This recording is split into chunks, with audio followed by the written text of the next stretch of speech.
Saya sempat tertegun melihat pemberitaan Kamis kemarin, tepatnya tanggal 9 Juli 2020 ini, yang headline-nya berjudul, Maria Pauline, pembobol Bank BNI senilai 1,7 triliun itu akhirnya ditangkap dan diserahkan kepada Bareskrim untuk diperiksa dan diadili.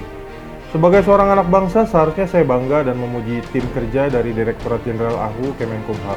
AHU itu administrasi hukum umum ya, buat kalian yang belum tahu.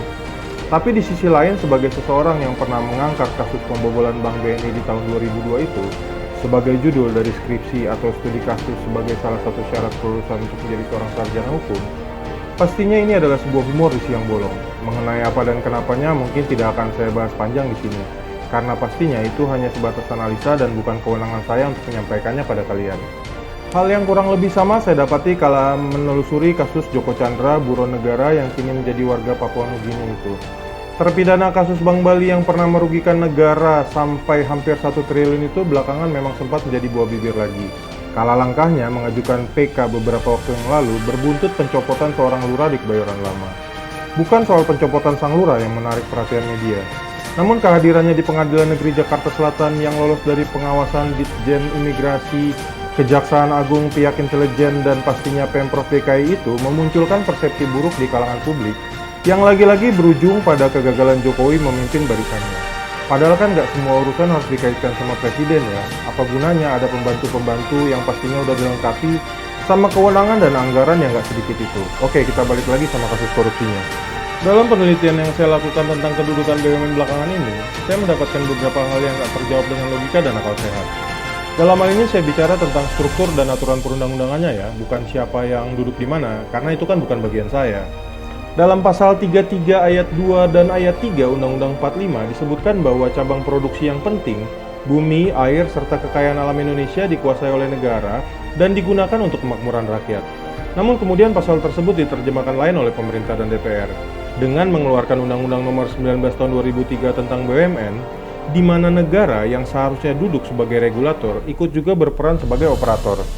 Kerancuan ini diteruskan dengan diterangkannya maksud dan tujuan berdirinya BUMN, yaitu untuk mencari keuntungan sebagai sumber penerimaan negara bukan pajak dan untuk kemanfaatan umum. Kira-kira ada yang bisa menjelaskan sama saya nggak bagaimana caranya sebuah perusahaan yang tugasnya mencari keuntungan harus juga berperan untuk kemanfaatan umum? Misalnya PLN, Pertamina, atau Telkom. Di satu sisi mereka ditarget untuk mencapai keuntungan tertentu, tapi di sisi lain mereka juga harus menekan harga jual sesuai dengan kemampuan pasar misalnya. Terus selisih modal dan biaya penjualannya siapa yang nutup? Selanjutnya, keuntungannya dari mana? Subsidi. Apa subsidi masuk dalam teori ekonomi dan konsep berbisnis yang benar?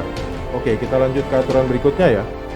Dalam pasal 15 ayat 2 dan pasal 27 ayat 2 dijelaskan bahwa Dewan Komisaris dan Dewan Direksi diangkat oleh seorang Menteri BUMN sebagai ganti RUPS. Kalau RUPS itu rapat umum pemegang saham ya, sekedar menjelaskan. Sementara dalam pasal 16 ayat 1 dan pasal 28 ayat 1 undang-undang yang sama, dijelaskan bahwa seorang direksi dan komisaris harus memiliki kriteria tertentu demi kemajuan perusahaan. Itu kan sama aja kayak balik ke zaman Soeharto ya, banyak banget retorika formil tentang ini dan itu, tapi ujungnya bapak juga yang memutuskan, entah apapun dasar pertimbangannya. Ya ini saya bicara bukan soal Dahlan Iskan, Rini Sumarno, atau Erick Thohir ya, saya bicara soal keberadaan BUMN yang berpotensi besar sebagai ladang korupsi. Oke, kita lanjut lagi ya. Selain beberapa aturan yang kontroversi tadi, ada juga aturan lain yang terpaksa harus dilanggar. Dalam Undang-Undang Larangan Praktek Monopoli Nomor 5 Tahun 99 diatur tentang berbagai larangan yang berkaitan dengan praktek monopoli, oligopoli, ada juga larangan tentang pengaturan harga, pembagian wilayah, adanya kartel, dan bentuk kegiatan trust. Kalau kartel itu bentuk kerjasama antar beberapa usaha yang saling bersaing, sementara trust itu bentuk penggabungan beberapa korporasi dalam satu induk yang baru. Intinya terjadi pengecualian besar-besaran terhadap semua BUMN di Indonesia, cuma berlandaskan pasal 33 Undang-Undang 45. Padahal nggak satupun penjelasan dari Undang-Undang 45 yang mengisyaratkan bahwa negara harus turun sebagai operator dalam mengelola sumber-sumber vital tadi. Keuntungannya juga nggak terlalu signifikan banget, banyak data yang menunjukkan bahwa pengelola di bidang yang sama, kala dilakukan oleh pihak swasta, keuntungannya bisa berlipat kali ganda. Belum lagi adanya informasi terkini yang menunjukkan bahwa utang BUMN sudah mencapai ribuan triliun rupiah. Terus faedahnya bidang usaha tadi harus dikelola sama negara itu apa? Berkali-kali dapat penyertaan modal negara, berbagai bentuk pengecualian dan dukungan dari banyak kementerian dan lembaga lain, buat apa?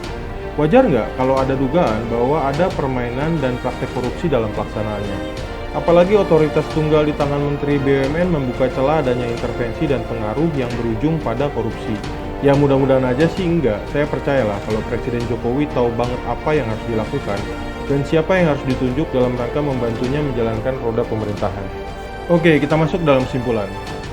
Penerapan pasal 33 Undang-Undang 45 menjadi Undang-Undang Nomor 19 Tahun 2003 tentang BUMN itu adalah sebuah langkah politis, pastinya.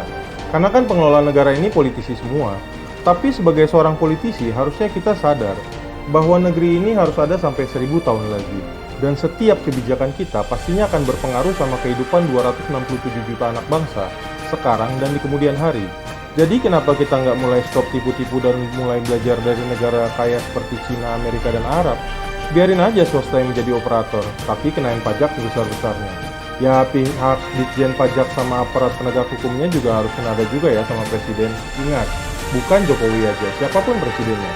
Kalau perlu tarik itu mereka yang kerjanya cuap-cuap buat bantu negara. Bukan disuruh diam dengan dikasih jabatan ya, tapi diajak diskusi. Biar tahu omongannya itu ada isinya atau cuma karena nggak suka sama presiden aja. Banyaklah caranya, kalau ada niat pasti jadi. Satu-satu kita beresin masalah negeri ini. Kalau mau duit tinggal naikin aja gaji kalian. Kalian kok yang ngatur negara ini, tapi punishmentnya harus jelas, yang mencong langsung dipotong. Percayalah, dengan regulasi yang benar, semua jadi benar. Kenali hukum, jauhi hukuman. Saya si Batak dari Tanah Jawa, sampai jumpa pada video selanjutnya.